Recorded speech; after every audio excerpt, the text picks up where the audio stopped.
নমস্কার বন্ধুরা, welcome to my channel, যেখানে ভূতের ভয় নিয়ে চলে এসে তোমাদের জন্য আর একটা নতুন রিয়েল হরর স্টোরি। তোমাদের স্টোরিগুলো পছন্দ হয়ে থাকলে আমাদের চ্যানেলটা সাবস্ক্রাইব করো, পাশে থাকা বেল আইকনটি বাজিয়ে দিও আমাদের ভিডিও নোটিফিকেশন সবার আগে পাওয়ার জন্য। আর অবশ্যই করে লাইক করো, কমেন্ট করে জানিয়ে তোমাদের স্টোরিগুলো কেমন লাগছে। তোমাদের পছন্দ হয়ে থাকলে নিজের বন্ধুদের মাঝখানে অনেক অনেক করে শেয়ার করো।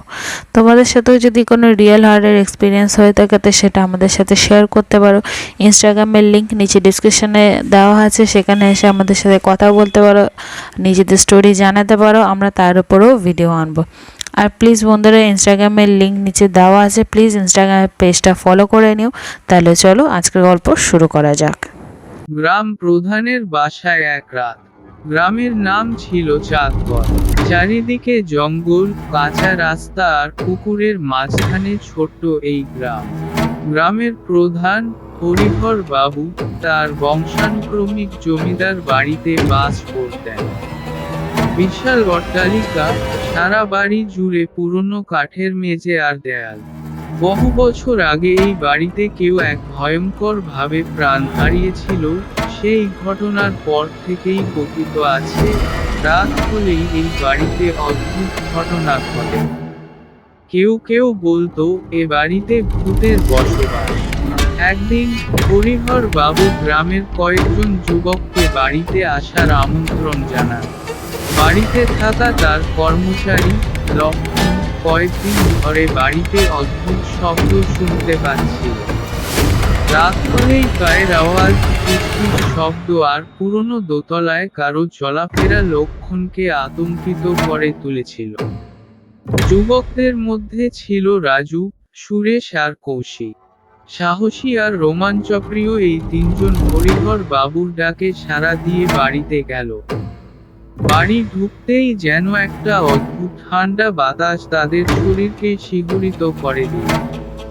হরিহর বাবু তাদের বললেন, তোমাদের সাহসের জন্য ডেকেছি। লক্ষণ যা যা বলছে তা খতিয়ে দেখতে হবে। যদি এখানে কিছু ঘটে থাকে তার রহস্য খুঁজে বের করতে হবে। রাত বাড়তে থাকলো। যুবকরা তিনটি লণ্ঠন জ্বালিয়ে বাড়ির বিভিন্ন কোণে ঘুরতে লাগলো। দোতলার বন্ধ একটি ঘরের সামনে দাঁড়াতেই কৌশিক হঠাৎ থেমে গেল। ঘরের ভেতর থেকে কারো কান্নার শব্দ শুনতে পেল। রাজু বলল, কেউ কি ভেতরে আটকে পড়েছে? কৌশিক জানালো, না, ঘরটা তো বছরের পর বছর বন্ধ। এটা কিভাবে সম্ভব? তারা ঘরের দরজা খোলার চেষ্টা করল, কিন্তু দরজা যেন অদৃশ্য কোনো শক্তি দিয়ে আটকে আছে। ঠিক তখনই ঘরের ভেতর থেকে একটা ফিসফিসে কণ্ঠে কেউ বলল, পালাও, তোমাদের সময় নেই। তারা ভয়ে দোতলার সিঁড়ি দিয়ে নিচে নেমে এলো। কিন্তু বাড়ির মূল দরজা হঠাৎ বন্ধ হয়ে গেল। দরজা খুলতে গিয়ে লক্ষ্য করল, দরজার চারপাশে লাল রঙের অদ্ভুত চিহ্ন। কৌশিক বলল, এটা কি কোনো তান্ত্রিকের কাজ? ঠিক তখনই লক্ষ্মণ ছুটে এসে বলল, আপনারা দেখেছেন? দোতলার জানালা দিয়ে এক সাদা ছায়া নিচে তাকিয়েছিল। আমি পরিষ্কার দেখেছি। কথা শুনে সবাই একে অপরের মুখের দিকে তাকালো।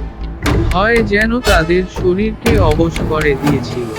হরিহর বাবু বললেন, এটা সেই নারীর আত্মা। বছর 20 আগে আমার ঠাকুরদার সময় এক কাজের মেয়ে এখানে খুন হয়েছিল। কেউ জানে না কে খুন করেছিল। তারপর থেকে এই বাড়িতে এসব অদ্ভুত ঘটনা ঘটে। রাত যত গভীর হচ্ছিল ততই বাড়ির পরিবেশ ভয়ঙ্কর হয়ে উঠছিল। হঠাৎই রাজু চিৎকার করে উঠল, আমার পায়ে কেউ টান মারছে। পেছনে ফিরে দেখি অন্ধকারে কেউ নেই, কিন্তু মেঝেতে একটা ভেজা পায়ের ছাপ স্পষ্ট। তাদের চারপাশের বাতাস যেন ভারী হয়ে উঠল। কৌশিক সাহস করে বলল, আমরা যদি সত্যি কিছু খুঁজে বের করতে চাই তাহলে দোতলায় সেই বন্ধ ঘরটা খুলতে হবে। তারা তিনজন আবার দোতলায় উঠল। এইবার দরজাটা নিজে থেকেই খুলে গেল। ঘরের ভেতর একটা ভাঙা আয়না আর পচা গন্ধ। আয়নার সামনে এক নারীর ছায়া ভেসে উঠল। সেই ছায়া বলল, আমার বিচার চাই। আমাকে কে হত্যা করলো তা প্রকাশ কর। হরিহর বাবু অস্ফুটে বললেন, ওটা কি মালতী? আমি জানতাম না ওর আত্মা এখানেই আটকে আছে। নারীর ছায়া ক্রমশ স্পষ্ট হয়ে উঠছিল। সে হরিহর বাবুর দিকে তাকিয়ে চিৎকার করে বলল, তোমার পরিবার আমাকে ধোঁকা দিয়েছে। আমার মৃত্যু অস্বাভাবিক। আমার বিচার কর। তারা সবাই স্তব্ধ হয়ে গেল। বাড়ির চারপাশে হাওয়া চলাচল বেড়ে গেল। আকাশে বিজলি চমকাতে লাগলো। ঠিক তখনই একজন বৃদ্ধ লোক দরজায় উপস্থিত হলেন। তিনি বললেন, আমি জানি কিভাবে মালতীর আত্মা শান্তি পাবে। বৃদ্ধ জানালেন, মালতী গ্রামের মন্দিরে শেষবার পূজা দিতে গিয়েছিল, কিন্তু সেই রাতেই তার মৃত্যু হয়। তার আত্মা মন্দিরের ঘণ্টার আওয়াজ শুনলে শান্তি পাবে। তারা সবাই মন্দিরে ছুটে গেল। মালতীর ছায়া তাদের অনুসরণ করল। মন্দিরে পৌঁছে বৃদ্ধ পূজার আয়োজন করলেন।